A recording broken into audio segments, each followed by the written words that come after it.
Always സ്റ്റുഡൻറ്റിൻ്റെ പുതിയൊരു ക്ലാസ്സിലേക്ക് എല്ലാവർക്കും സ്വാഗതം. ഇന്നത്തെ ക്ലാസ്സിൽ കൊല്ലം, പാലക്കാട്, വയനാട്, കാസർഗോഡ് ജില്ലകളുടെ LGS പരീക്ഷയുടെ പ്രൊവിഷണൽ ആൻസർക്ക് വിശദമായിട്ടുള്ള അനാലിസിസ് ലാസ്റ്റ് പാർട്ടാണ്. നമ്മൾ മാത്സ് ആൻഡ് മെന്റൽ എബിലിറ്റിയുടെ ക്വസ്റ്റ്യൻസ് ആണ് ഡിസ്കസ് ചെയ്യുന്നത്. ആദ്യത്തെ ക്വസ്റ്റ്യൻ നോക്കാം. ഒരാൾ തന്റെ സമ്പാദ്യത്തിന്റെ 2/7 ഭാഗം ഒന്നാമത്തെ മകനും 2/5 ഭാഗം രണ്ടാമത്തെ മകനും ബാക്കിയുള്ളത് മൂന്നാമത്തെ മകനും നൽകി എങ്കിൽ മൂന്നാമത്തെ മകന് ആകെ സമ്പാദ്യത്തിന്റെ എത്ര ഭാഗമാണ് ലഭിച്ചത്? അപ്പോ മൊത്തമുള്ള സമ്പാദ്യം ഒന്നാക്കിയിട്ട് എടുത്തു കഴിഞ്ഞിട്ടുണ്ടെങ്കിൽ അതിലൊരു ഭാഗം ആദ്യത്തെ മകന് 2/7 കിട്ടി, അടുത്ത ഭാഗം 2/5 രണ്ടാമത്തെ മകന് കിട്ടി. അപ്പൊ മൂന്നാമത്തെ ഭാഗം എത്രയാണെന്നാണ് ചോദിക്കണം. അപ്പൊ മൊത്തം സമ്പാദ്യം ഒന്നാക്കി എടുക്കുക അങ്ങനെ ഫ്രാക്ഷൻ വരുമ്പോ. അപ്പൊ എങ്ങനെ വരും? 2/7 പ്ലസ് 2/5, പിന്നെ മൂന്നാമത്തെ മകന്റെ ഭാഗം എത്രയാന്ന് നമുക്ക് അറിയില്ല. അപ്പൊ നമ്മൾ എക്സ് ആക്കിയിട്ട് എടുക്കണം. അപ്പൊ ആ എക്സും കൂടി കൂട്ടി കഴിഞ്ഞിട്ടുണ്ടെങ്കിൽ മൊത്തം ആ 3 ഭാഗങ്ങളോട് കൂട്ടി കഴിഞ്ഞാൽ ഈക്വൽ ടു 1 ആയിരിക്കും മൊത്തം സമ്പാദ്യം. ഇനി ആ 2/7 2/5 ക്രോസ് മൾട്ടിപ്ലിക്കേഷൻ ചെയ്യുക. അപ്പൊ 2 × 5 10 പ്ലസ് 7 × 2 14 ബൈ 7 × 5 35. അപ്പോ പ്ലസ് എക്സ് ഈക്വൽ ടു 1, അത് അങ്ങനെ തന്നെ ഇടുക. പിന്നെ 10 + 14 24/35 എന്ന് വരും. Plus X equal to 1. ഇനി എക്സ് ആ സൈഡിൽ തന്നെ നിർത്തിയിട്ട് 24/35 ഈക്വൽ ടുന്റെ അപ്പുറത്തേക്ക് കൊണ്ടുപോകുമ്പോൾ 1 മൈനസ് 24/35 എന്നാവും. അവിടെ 1നെ 1/1 ആക്കി എടുത്തിട്ട് പിന്നെയും ക്രോസ് മൾട്ടിപ്ലിക്കേഷൻ ചെയ്യുക. അപ്പോൾ 35 മൈനസ് 24/35 എന്ന് വരും. അപ്പോൾ 35 മൈനസ് 24 11 ആണ്. 11/35 എന്നാണ് എക്സ് വരിക. അതായത് മൂന്നാമത്തെ മകന് ലഭിച്ചത് 11/35 ഭാഗമാണ്. അപ്പൊ ആൻസർ ഓപ്ഷൻ ബി ആണ് വരിക, 11/35. അടുത്ത ക്വസ്റ്റ്യൻ. 1 മീറ്റർ നീളമുള്ള റിബണിൽ നിന്നും 0.63 മീറ്റർ നീളമുള്ള റിബൺ മുറിച്ചു മാറ്റിയാൽ ബാക്കിയുള്ള റിബണിന്റെ നീളം എത്ര? അപ്പോൾ 1 മീറ്റർ മൊത്തം നീളം, അതിൽ നിന്ന് 0.63 മുറിച്ചു മാറ്റി എന്ന് പറയുമ്പോൾ 1ൽ നിന്ന് 0.63 മൈനസ് ചെയ്താൽ മതി. ഇപ്പൊ ഫ്രാക്ഷണൽ നമ്പേഴ്സിന്റെ സബ്ട്രാക്ഷൻ അറിയാവുന്നതന്നെ നമുക്ക് ഈസി ആയിട്ട് ചെയ്യാവുന്നേ ഉള്ളൂ.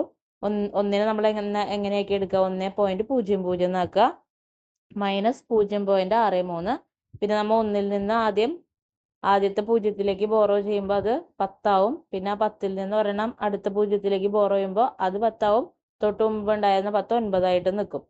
ഏറ്റവും ആദ്യം ഉണ്ടായിരുന്ന 9 0 ആയിട്ട് മാറും. അപ്പൊ ഇപ്പൊ 3ന്റെ മുകളില് 0ന് പകരം അവിടെ 10 വന്നു. അപ്പൊ 10ൽ നിന്ന് 3 മൈനസ് ചെയ്യുമ്പോൾ 7 വരും. പിന്നെ തൊട്ട് മുന്നത്തെ 0യില് 9 ഉണ്ടാവുക ബാക്കി. അപ്പൊ 9ൽ നിന്ന് 6 മൈനസ് ചെയ്യുമ്പോൾ 3 ആണ്. അപ്പോ പിന്നെ ഏറ്റവും ആദ്യത്തെ 1ന്റെ അവിടെ 0 ആണ് ബാക്കി ഉണ്ടാവുക. അപ്പൊ 0.37 ആണ് ബാക്കി നമുക്ക് ആൻസർ കിട്ടുക. ആൻസർ ഓപ്ഷൻ ബി ആണ് വരിക, 0.37 മീറ്റർ. അടുത്ത ക്വസ്റ്റ്യൻ. ഒളിമ്പിക്സിൽ 100 മീറ്റർ ഓട്ട മത്സരം 10 സെക്കൻഡിൽ ഓടി പൂർത്തിയാക്കിയ ആൾ ശരാശരി എത്ര വേഗതയിലാണ് ഓടിയത്? അപ്പോൾ വേഗതയുടെ ഒരു ഇക്വേഷൻ നമ്മൾ പഠിച്ചിട്ടുണ്ട്. എന്താണ് വേഗത എന്ന് പറയുന്നത്? ദൂരം ബൈ സമയമാണ്. അപ്പൊ ഇവിടെ ദൂരം തന്നിരിക്കുന്നത് 100 മീറ്റർ ആണ്, അത് ഓടാനെടുത്ത സമയം തന്നിരിക്കുന്നത് 10 സെക്കൻഡ് ആണ്. അപ്പൊ ദൂരം 100 ബൈ സമയം 10, 100 ബൈ 10 എന്ന് പറയുമ്പോൾ 10 വരും. 10 മീറ്റർ പെർ സെക്കൻഡ് ആണ് നമുക്ക് വേഗത കിട്ടുക. ആൻസർ ഓപ്ഷൻ എ ആണ് വരിക. ഏത് സംഖ്യയോട് 0.111 കൂട്ടിയാൽ 1.011 കിട്ടും? അപ്പൊ ഇത് നമുക്ക് ചെയ്യുമ്പോൾ എങ്ങനെ വരും? ഏത് സംഖ്യയോട് എന്നാണ് ചോദിക്കണം. അപ്പൊ സംഖ്യ നമുക്ക് അറിയില്ലല്ലോ. അപ്പൊ നമ്മൾ എക്സ് ആക്കിയിട്ട് എടുക്കാം. അപ്പൊ എക്സിന്റെ കൂടെ 0.111 കൂട്ടിയാൽ 1.011 എന്നാണ് ആ തന്നിരിക്കുന്ന കാര്യം. അപ്പൊ അങ്ങനെയാണെങ്കിൽ എക്സ് കണ്ടുപിടിക്കാൻ എക്സ് മാത്രം ആ സൈഡിൽ നിർത്തുക. 0.111 ഈക്വൽ ടുവിന്റെ അപ്പുറത്തേക്ക് കൊണ്ടുപോകുമ്പോൾ അത് മൈനസ് ആവും. അപ്പൊ എങ്ങനെ വരും? X equal to 1.011 minus 0.111. അപ്പൊ ഇനി അത് മൈനസ് ചെയ്യുമ്പോൾ ഇവിടെയും ഫ്രാക്ഷന്റെ സബ്ട്രാക്ഷൻ അറിഞ്ഞാൽ മതി. താഴെ നോക്കുക, സബ്ട്രാക്ഷൻ നോക്കിയേ. 1ൽ നിന്ന് 1 മൈനസ് ചെയ്യുമ്പോൾ 0, പിന്നെയും 1ൽ നിന്ന് 1 മൈനസ് ചെയ്യുമ്പോൾ 0, പിന്നെ 0യിൽ നിന്നാണ് 1 മൈനസ് ചെയ്യേണ്ടത്. അപ്പൊ നമ്മൾ അപ്പുറത്ത് നിന്ന് കടം എടുക്കും. അപ്പൊ അത് ആ 0 10 ആവും. അപ്പൊ 10ൽ നിന്ന് 1 മൈനസ് ചെയ്യുമ്പോൾ 9, പിന്നെ ആ 1 അവിടെ ബാക്കിയില്ല, അത് 0 ആണ്. അപ്പൊ 0.900. അപ്പൊ പോയിന്റ് കഴിഞ്ഞിട്ട് ആ 9ന് ശേഷം വരുന്ന 0-നും ശരിക്കും വാല്യൂ ഇല്ല. അപ്പൊ നമ്മൾ അതിനെങ്ങനെ എഴുതാം? X equal to 0.900. 9 അല്ലെങ്കിൽ 0.9. ആൻസർ ഓപ്ഷൻ ബി ആണ് വരിക. അടുത്ത ക്വസ്റ്റ്യൻ 580 രൂപയ്ക്ക് വാങ്ങിയ ഒരു സാധനം 609 രൂപയ്ക്ക് വിറ്റാൽ ലാഭശതമാനം എത്രയാണ്? അപ്പോൾ 580 രൂപയ്ക്ക് വാങ്ങിയ സാധനം 609 രൂപയ്ക്ക് വിൽക്കുമ്പോൾ എന്തായാലും ലാഭമാണ്. അപ്പൊ ലാഭം എത്രയാണെന്ന് ആദ്യം കണ്ടുപിടിച്ചിട്ട് വേണം ലാഭശതമാനം കണ്ടുപിടിക്കാൻ. അപ്പൊ ലാഭം എങ്ങനെയാണ് കണ്ടുപിടിക്കുക? 609 നിന്ന് 580 മൈനസ് ചെയ്യുക. അപ്പോൾ പ്രോഫിറ്റ് അഥവാ ലാഭം 29 ആണെന്ന് കിട്ടും. ഇനി ലാഭശതമാനം അഥവാ പ്രോഫിറ്റ് പെർസെൻറ്റേജ് കാണാനുള്ള ഇക്വേഷൻ എന്താ പഠിച്ചേക്കണം നിങ്ങൾ? ലാഭം ബൈ വിറ്റ വില വാങ്ങിയ വില ഇൻറ്റു 100. അതാണ് നമ്മുടെ ഇക്വേഷൻ വരുന്നത്. ലാഭശതമാനം അഥവാ profit percentage is equal to profit by C P. C P എന്ന് പറഞ്ഞാൽ കോസ്റ്റ് പ്രൈസ് ഇൻറ്റു 100. അത് മലയാളത്തിൽ പറയുകയാണെങ്കിൽ ലാഭശതമാനം ഈക്വൽ ടു ലാഭം ബൈ സി പി എന്ന് പറയുന്നത് നമ്മൾ വാങ്ങിയ വിലയാണ്. വാങ്ങിയ വില കോസ്റ്റ് പ്രൈസ്. അപ്പോൾ വാങ്ങിയ വില ഇൻറ്റു 100 എന്നാണ് വരിക. അപ്പോൾ നമുക്ക് ഇതിന് സബ്സ്റ്റിറ്റ്യൂഷൻസ് ചെയ്ത് കഴിഞ്ഞാൽ പ്രോഫിറ്റ് 29 ആണ് ബൈ വാങ്ങിയ വില എത്രയാണ്? 580 ഇൻറ്റു 100. പിന്നെ അതിൽ നമ്മൾ എന്ത് ചെയ്താൽ മതി? വെട്ടി ചെറുതാക്കിയാൽ മതി. അപ്പം 580 പൂജ്യവും 100 ഒരു പൂജ്യവും വെട്ടിപ്പോവും. പിന്നെ നമുക്ക് 29 58 2 തവണയാണ്. 58 29 2 തവണ പോവും. അപ്പോൾ അങ്ങനെ 2 വെച്ച് വെട്ടി. പിന്നെ ആ 2നെ 10 വെച്ച് വെട്ടുമ്പോൾ അപ്പുറത്ത് 5 വരും. ആ 10നെ വെച്ച് വെട്ടുമ്പോൾ അവിടെ 5 വരും. അപ്പൊ 5% നമുക്ക് പ്രോഫിറ്റ് പെർസെൻറ്റേജ്. ഒരു ആൻസർ ഓപ്ഷൻ ഡി ആണ്. അടുത്ത ക്വസ്റ്റ്യൻ 4, 5, 6 എന്നീ 3 സംഖ്യകൾ കൊണ്ട് പൂർണ്ണമായും ഹരിക്കാൻ കഴിയുന്ന ഏറ്റവും ചെറിയ എണ്ണൽ സംഖ്യ ഏതാണെന്നാണ് ചോദിക്കുന്നത്. അപ്പോൾ ഏറ്റവും ചെറിയ എണ്ണൽ സംഖ്യ എന്ന് ചോദിക്കുമ്പോൾ നമുക്ക് ഇപ്പോൾ ഇതിൽ ഏറ്റവും എളുപ്പമായിട്ടുള്ള മാർഗ്ഗം ഇതിൽ ഓപ്ഷൻസ് എടുത്തിട്ട് ഓരോന്ന് ചെക്ക് ചെയ്യുക എന്നുള്ളതാണ്. അപ്പൊ ഏറ്റവും ചെറിയ സംഖ്യ ഇപ്പോൾ ഓപ്ഷനിൽ തന്നിരിക്കുന്നത് 30 ആണ്. അപ്പൊ 30നെ 4 വെച്ചും 5 വെച്ചും 6 വെച്ചും പൂർണ്ണമായിട്ട് ഹരിക്കാൻ പറ്റുമോ എന്ന് നോക്കുക. 30നെ 5ഉം 6ഉം വെച്ചിട്ട് പൂർണ്ണമായിട്ട് ഹരിക്കാൻ പറ്റും. പക്ഷെ 4 വെച്ചിട്ട് പറ്റില്ല എന്ന് നമുക്ക് അറിയാം. അപ്പൊ അതുകൊണ്ട് എ ഓപ്ഷൻ വരില്ല. പിന്നെ ഇനിയിപ്പോൾ അതിനേക്കാളും തൊട്ട് വലിയ നമ്പർ വരുന്നത് 60 ആണ്. അപ്പൊ 60ന് ഈ പറയുന്ന 4, 5, 6ഉം വെച്ച് ഹരിക്കാൻ പറ്റുമോ നോക്കുക. 60ന് 4 വെച്ച് ഹരിക്കാൻ പറ്റും, 15 കിട്ടും. 60ന് 5 വെച്ച് ഹരിക്കാൻ പറ്റും, 12 കിട്ടും. 60ന് 6 വെച്ച് ഹരിക്കാൻ പറ്റും, 10 കിട്ടും. അപ്പൊ അത് ആ 3 സംഖ്യകളും വെച്ച് 60നെ പൂർണ്ണമായിട്ട് ഹരിക്കാൻ പറ്റും. അപ്പൊ ഈ തന്നിരിക്കുന്ന ഓപ്ഷൻസിൽ വെച്ച് നോക്കുകയാണെങ്കിൽ നമുക്ക് ആൻസർ ഓപ്ഷൻ ഡി ആണ് വരിക. 60 ആണ് ആൻസർ. അടുത്ത question 1/2 plus 1/3 minus 1/4 equal to. ഇതാണ് ക്വസ്റ്റ്യൻ. അപ്പൊ നമ്മൾ എന്ത് ചെയ്യണം? നമുക്ക് ഇതിനെ ഡിനോമിനേറ്റർ എല്ലാത്തിന്റെ സെയിം ആക്കുക, കോമൺ ഡിനോമിനേറ്റർ ആക്കുക. അതായത് 2, 3, 4 ആണ് ഇപ്പൊ ഡിനോമിനേറ്ററിൽ വന്നിരിക്കുന്നത്. അതിന്റെ LCM എത്രയാണെന്നുള്ളത് നോക്കിയാൽ മതി. അപ്പൊ 2ന്റെ 3ന്റെ 4ന്റെ LCM എന്ന് പറയുന്നത് എത്രയാണ്? 12 ആണ് വരിക. അപ്പോൾ എല്ലാത്തിന്റെയും ഡിനോമിനേറ്റർ 12 ആക്കുക. അപ്പോൾ 1/2നെ ഡിനോമിനേറ്റർ 12 ആക്കണമെങ്കിൽ 2നെ 6 കൊണ്ട് മൾട്ടിപ്ലൈ ചെയ്യണം. അപ്പോൾ 6 കൊണ്ട് തന്നെ ന്യൂമറേറ്ററിനെ മൾട്ടിപ്ലൈ ചെയ്യണം. അപ്പൊ എങ്ങനെ വരും? 1 × 6 / 2 × 6 എന്ന് വരും. അടുത്തത് 1/3 3നെ 12 ആക്കണം എന്നുണ്ടെങ്കിൽ 3നെ 4 കൊണ്ടാണ് മൾട്ടിപ്ലൈ ചെയ്യേണ്ടത്. അപ്പൊ മുകളിലും താഴെയും 4 കൊണ്ട് തന്നെ മൾട്ടിപ്ലൈ ചെയ്യണം. അപ്പൊ 1 × 4/3 × 4 എന്ന് വരും. അതുപോലെ തന്നെ 1/4നെ ഡിനോമിനേറ്റർ 12 ആക്കണം എന്നുണ്ടെങ്കിൽ 4നെ 3 കൊണ്ടാണ് മൾട്ടിപ്ലൈ ചെയ്യേണ്ടത്. അപ്പൊ മുകളിലും താഴെയും 3 കൊണ്ട് മൾട്ടിപ്ലൈ ചെയ്യുക. അപ്പൊ 1 × 3/4 × 3 എന്ന് വരും. അപ്പൊ ഇനി ന്യൂമറേറ്ററുകളൊക്കെ എങ്ങനെ വരും? 1 × 6 6 പ്ലസ് 1 × 4 4 മൈനസ് 1 × 3 3 ഡിവൈഡഡ് ബൈ എല്ലാത്തിന്റെ ഡിനോമിനേറ്റർ 12 ആയിട്ട്. അപ്പൊ കോമൺ ഡിനോമിനേറ്റർ 12 ഇട്ടാൽ മതി. ഇനി 6 + 4 10 10 - 3 7 7/12 ആണ് ആൻസർ വരിക. Answer option B. അടുത്ത question √16 plus 4 square equal to K ആണെങ്കിൽ കെയുടെ വില എന്താണ് എന്നാണ് ചോദ്യം. അപ്പൊ 16ന്റെ റൂട്ട് എന്ന് പറയുന്നത് എത്രയാണ്? 4 ആണ്. അപ്പൊ 4 പ്ലസ് പിന്നെ 4ന്റെ സ്ക്വയർ എത്രയാണ്? 16 ആണല്ലോ. അപ്പോൾ 4 + 16 ഈക്വൽ ടു കെ എന്നാണ് വന്നിരിക്കുന്നത്. അപ്പൊ കെയുടെ വാല്യൂ 4 + 16 20 ആണ്. അപ്പൊ കെയുടെ വാല്യൂ എത്ര വരും? 20 വരും. അപ്പൊ ആൻസർ ഓപ്ഷൻ സി 20. അടുത്ത ക്വസ്റ്റ്യൻ 12 കളികൾ കഴിഞ്ഞപ്പോൾ ഒരു ക്രിക്കറ്റ് കളിക്കാരന്റെ ശരാശരി റൺസ് 49 ആണ്. 13ാമത്തെ കളിയിൽ എത്ര റൺസ് എടുത്താലാണ് അയാളുടെ ശരാശരി 50 റൺസ് ആകുന്നത്? അപ്പൊ നമുക്ക് ആദ്യം തന്നെ ആദ്യത്തെ കേസിലുള്ള മൊത്തം റൺ എത്രയാണെന്നൊന്ന് കണ്ടുപിടിച്ച് വെക്കാം. 12 കളി കഴിഞ്ഞപ്പോൾ അയാളുടെ ശരാശരി 49. അപ്പോൾ ടോട്ടൽ റൺസ് ആ ഒരു ആദ്യത്തെ 12 കളിയിൽ ആകെ എത്ര റൺസ് എടുത്തു എന്ന് എങ്ങനെ കണ്ടുപിടിക്കും? അതായത് ശരാശരി എന്ന് പറഞ്ഞിട്ടുണ്ടെങ്കിൽ ടോട്ടൽ ആകെ ബൈ എണ്ണമാണ്. അപ്പൊ ഇവിടെ ഞാൻ ടിന്ന് ഡിനോട്ട് ചെയ്തിരിക്കുന്ന ടോട്ടൽ ആകെ റൺസിനെയാണ്. അപ്പൊ ടി ബൈ 12 ആണ് 49 നമുക്ക് തന്നിരിക്കുന്നത്. അപ്പൊ അതിൽ നിന്ന് ടി കണ്ടുപിടിക്കാൻ ബൈ 12 അപ്പുറത്തേക്ക് പോകുമ്പോൾ ഇൻറ്റു 12 ചെയ്താൽ മതി. അപ്പൊ 49 ഇൻറ്റു 12 വരും. അതായത് 588 ആണ് ആദ്യത്തെ 12 കളികളിലായിട്ട് അയാൾക്ക് കിട്ടിയ ആകെ റൺസ്. പിന്നെ അതിൽ അടുത്ത് പറയുന്നത് ഈ പറയുന്ന റൺസ് ഓക്കെ, അത് കഴിഞ്ഞതിന് ശേഷം 13ാമത്തെ കളി അയാൾ കളിച്ചു. അപ്പോൾ എന്ത് സംഭവിച്ചു? അയാളുടെ ശരാശരി 50 റൺസ് ആയിട്ട് മാറി. അതായത് നേരത്തെ ഉണ്ടായിരുന്ന ശരാശരി 49ൽ നിന്ന് 13ാമത്തെ കളിയിലെ റണ്ണും കൂടി കൂട്ടിയപ്പോൾ ശരാശരി 50 റൺസ് ആയിട്ട് മാറി. അപ്പോൾ നമുക്കത് എങ്ങനെ ഡിനോട്ട് ചെയ്യാം? ആദ്യം ഉണ്ടായിരുന്ന ടോട്ടൽ, അതായത് 12 കളി വരെ 588 ആയിരുന്നു ടോട്ടൽ ഉണ്ടായിരുന്നത്. അതിന്റെ കൂടെ ഇപ്പൊ 13ാമത്തെ കളിയുടെ റൺസ് എത്രയാണ് നമുക്ക് അറിയില്ല, നമ്മൾ അതിനെ എക്സ് ആക്കിയിട്ട് എടുത്തു. അപ്പൊ 588ഉം ആ ഒരു 13ാമത്തെ കളിയിലെ എക്സും കൂടി കൂട്ടി ബൈ പിന്നെ ടോട്ടൽ എത്ര കളി കളിച്ചു? 13 കളി കളിച്ചു. അപ്പൊ എണ്ണം 13 ഈക്വൽ ടു പുതിയ ശരാശരി എത്രയായി? 50 ആയിട്ട് മാറി. അപ്പൊ 588 plus X by 13 equal to 50 എന്നാണ് ഇക്വേഷൻ വരിക. ഇനി അതിൽ നമ്മൾ എക്സ് സോൾവ് ചെയ്തെടുത്താൽ മതി. അപ്പൊ നമുക്ക് 13ാമത്തെ കളിയിൽ എത്ര റൺസ് ആണ്, എക്സ് എത്രയാണെന്നുള്ളത് കണ്ടുപിടിക്കാൻ പറ്റും. അപ്പൊ ആദ്യം തന്നെ ഡിനോമിനേറ്ററിലുള്ള 13നെ അപ്പുറത്ത് കൊണ്ടുപോയി മൾട്ടിപ്ലിക്കേഷൻ ആക്കുക. അപ്പൊ 588 plus X equal to 50 into 13. 50 into 13 650 വരും.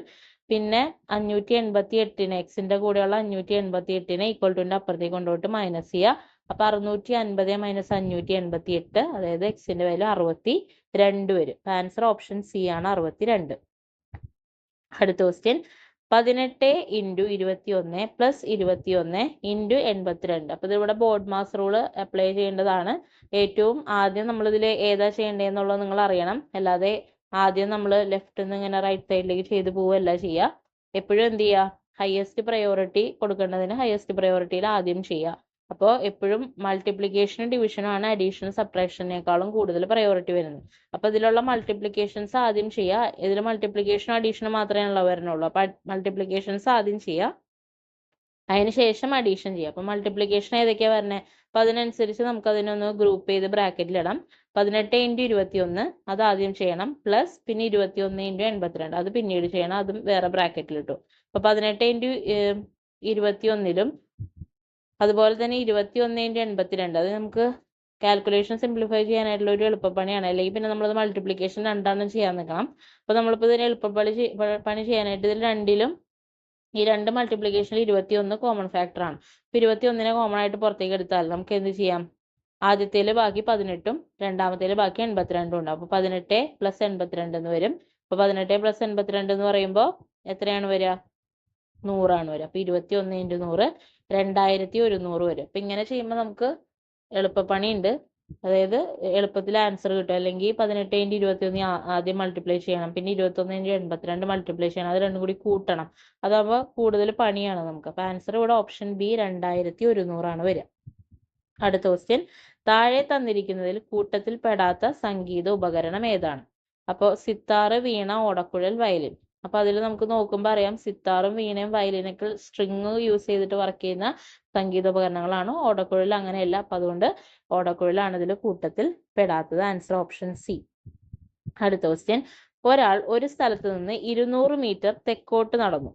ഓക്കെ, അപ്പൊ ഇതിൽ നിങ്ങൾ ആ ഒരു 200 മീറ്റർ റൈറ്റ് സൈഡിലുള്ള 200 മീറ്റർ നോക്കുക. അത് അവിടെ നിന്നാണ് നമ്മുടെ സ്റ്റാർട്ടിങ് പോയിന്റ്.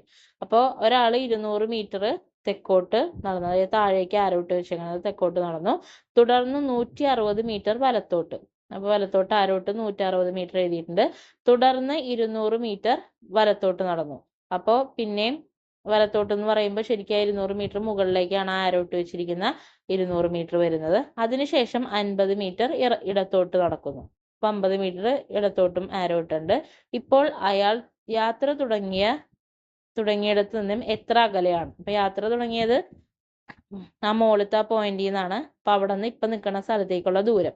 അപ്പൊ താഴത്തെ ഭാഗം നിങ്ങൾ നോക്കുകയാണെങ്കിൽ അത് 160, പിന്നെ ആ ഒരു ലെഫ്റ്റ് സൈഡിൽ നോക്കുകയാണെങ്കിൽ അത് 50. അപ്പൊ 160 50 210 മീറ്റർ ആണ് യാത്ര തുടങ്ങിയിടത്ത് നിന്ന് ഇപ്പൊ നിൽക്കുന്ന സ്ഥലത്തേക്ക് ഉള്ളത്. അപ്പൊ ആൻസർ ഓപ്ഷൻ സി വരും, 210 മീറ്റർ.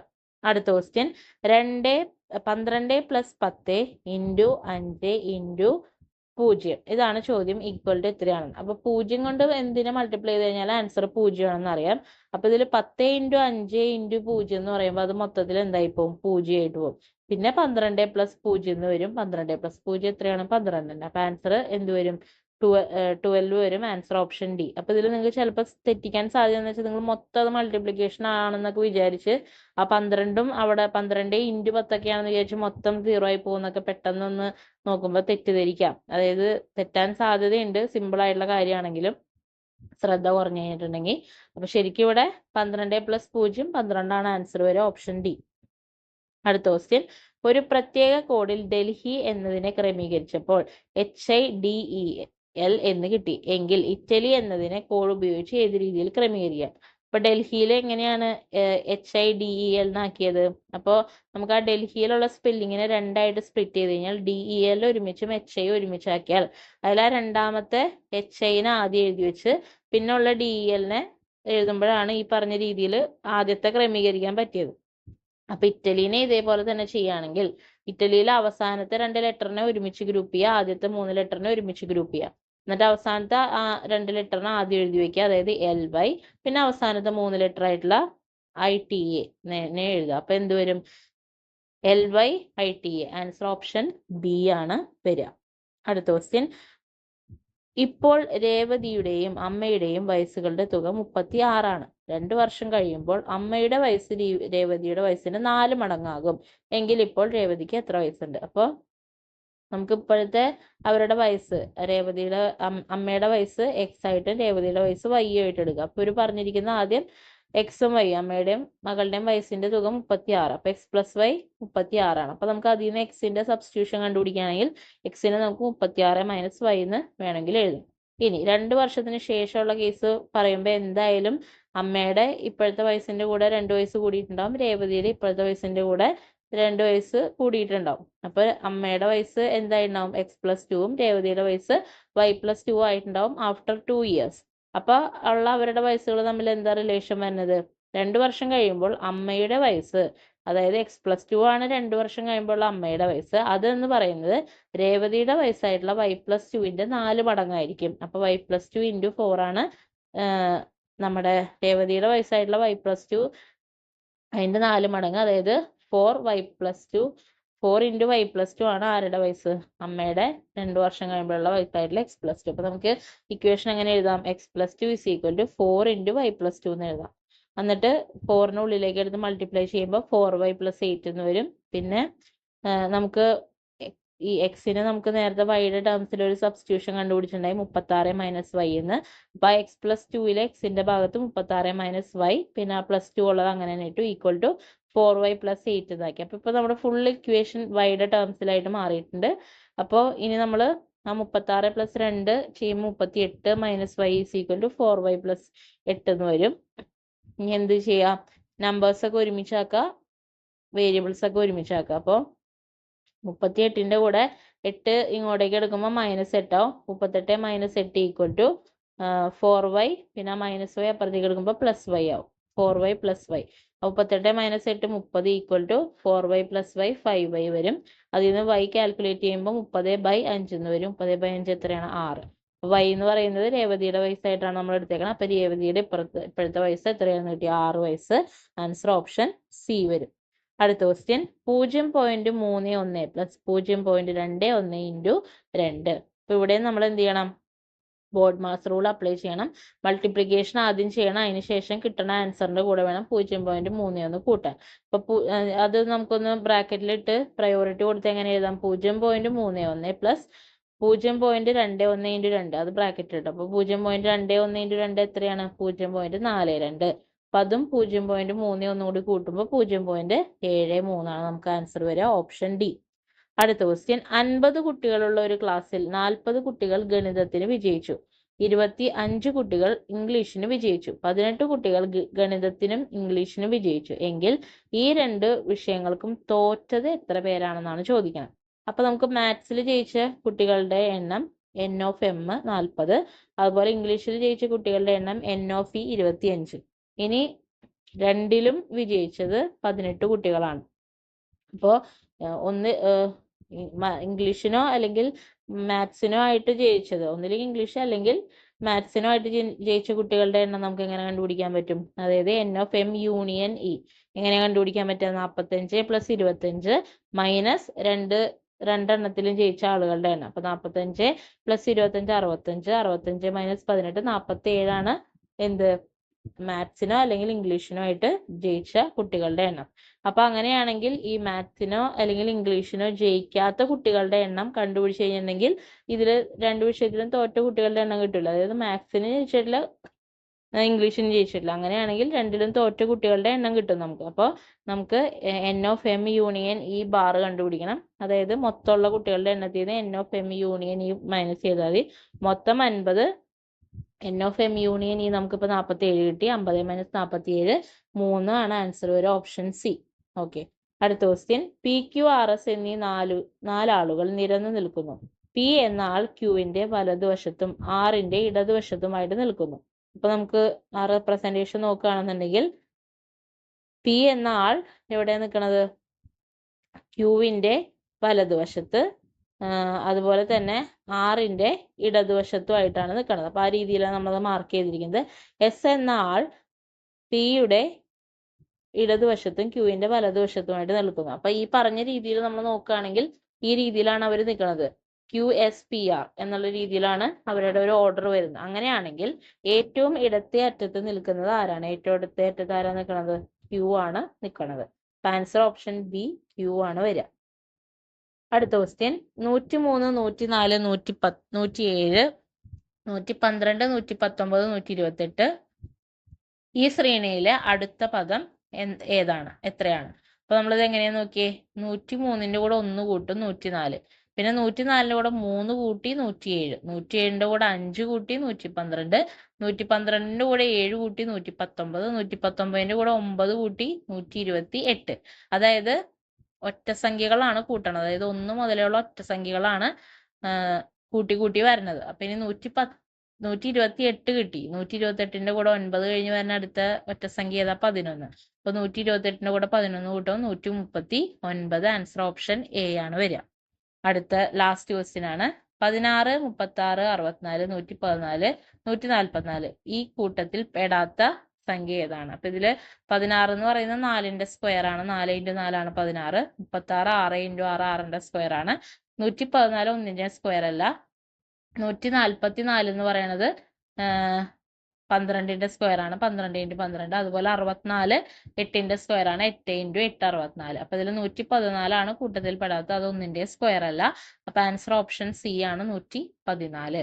അപ്പൊ ഇത്രയാണ് ഈ ഒരു ക്വസ്റ്റ്യൻ പേപ്പറിലുള്ള ടോട്ടൽ ക്വസ്റ്റ്യൻസ്. അപ്പൊ എക്സ്പ്ലനേഷൻസ് ഒക്കെ ക്ലിയർ ആയെന്ന് വിചാരിക്കുന്നു. എന്തെങ്കിലും ഡൗട്ട്സ് ഉണ്ടെങ്കിൽ നിങ്ങൾ കമന്റ് ബോക്സിൽ ചോദിച്ചു കഴിഞ്ഞിട്ടുണ്ടെങ്കിൽ അത് ക്ലിയർ ചെയ്ത് തരാം. അപ്പൊ നിങ്ങൾക്ക് ഈ ഒരു എക്സ്പ്ലനേഷൻ വീഡിയോസ് ഹെൽപ്ഫുൾ ആവുന്നുണ്ടെന്ന് വിചാരിക്കുന്നു. ഹെൽപ്ഫുൾ ആവുന്നുണ്ടെങ്കിൽ നമ്മുടെ ചാനൽ ഒന്ന് സബ്സ്ക്രൈബ് ചെയ്ത് സപ്പോർട്ട് ചെയ്യുക. അടുത്ത സ്റ്റേജ് 2ന്റെ എക്സ്പ്ലനേഷൻ വീഡിയോസ് അടുത്തന്നെ അപ്ലോഡ് ചെയ്യുന്നതായിരിക്കും. അപ്പൊ എല്ലാവരും അതും കണ്ട് സപ്പോർട്ട് ചെയ്യുക. ഡൗട്ട്സ് ഒക്കെ ഉണ്ടെങ്കിൽ ചോദിക്കുക. അപ്പോൾ അടുത്ത വീഡിയോ ആയിട്ട് കാണുന്നവരെ എല്ലാവർക്കും താങ്ക്സ് ഫോർ വാച്ചിങ്.